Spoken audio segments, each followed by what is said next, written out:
how do you make a boring press conference into a story that your audience cares about? Because typically we're limited with the videos sometimes. I think the key is and this is if you can do it, is it's personalizing it, whether it's like a boring press conference like that, or whether or not like that, but like a boring press conference, or sometimes even when it comes to politics, politics can be very boring when you're just talking about the policies.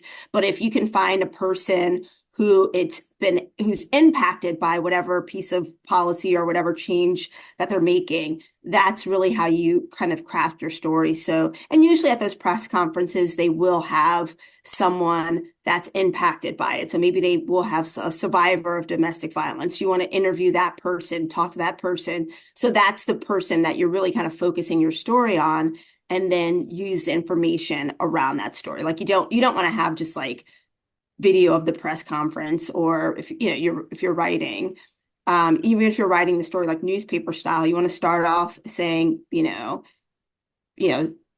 it's a day so and so will never forget. It's the day that she almost lost her life to domestic violence, and then have like a soundbite, or if you're writing, just have, like a quote from her, and, you know, Prince George's County wants to make sure this doesn't happen to anyone else. And then here's what they're doing about it. So that's how you do it. And then afterwards, you kind of, people will talk about, they'll say, circle back, where if you're starting with a character at the end of your story, you want to bring it back. So, so and so, after you talk about, like, you introduce the person and say this person has been affected by domestic violence.